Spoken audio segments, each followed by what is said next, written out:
मुंबई में शिंदे गुट को एक बड़ा झटका लगा है। आपको बता दें कि भाजपा में शिंदे गुट के कई नेता शामिल हो गए, जिस वजह से अब महायुति में दरार की आशंका बढ़ गई है। विधानसभा चुनाव के बाद अब आने वाले नगर निगम चुनाव की तैयारियां हर कोई कर रहा है।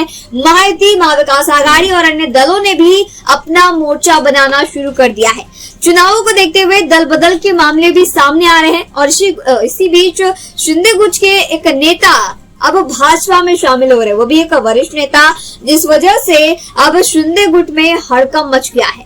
मुंबई के मागाछाणे में शिंदे गुट को एक बड़ा झटका लगा है। सुभाष येऊनकर मागाछाणे विधानसभा क्षेत्र के विधायक प्रकाश सुर्वे के करीबी भी माने जाते हैं। वो वार्ड क्रमांक 11 के शिवसेना शाखा प्रमुख है और आज सुभाष चंद्र येऊनकर सैकड़ों कार्यकर्ताओं के साथ भारतीय जनता पार्टी में शामिल हो गए हैं।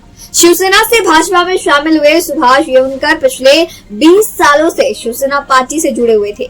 बताया जा रहा है कि सुभाष येऊनकर भाजपा नेता प्रवीण दरेकर की मौजूदगी में पार्टी में शामिल हो गए हैं। उनके साथ कई शिवसैनिक भी भाजपा में शामिल हो गए हैं। इससे मुंबई महानगर पालिका चुनाव से पहले शिवसेना शिंदे गुट को एक बड़ा झटका लगा है। सोलापुर में शिंदे सेना के नेता शिवाजी सावंत ने भी शिंदे गुट को छोड़ने का फैसला किया था। शिवाजी सावंत के इस्तीफे के बाद शिंदे गुट के कई पदाधिकारी ने भी इस्तीफा देकर पार्टी छोड़ दी थी।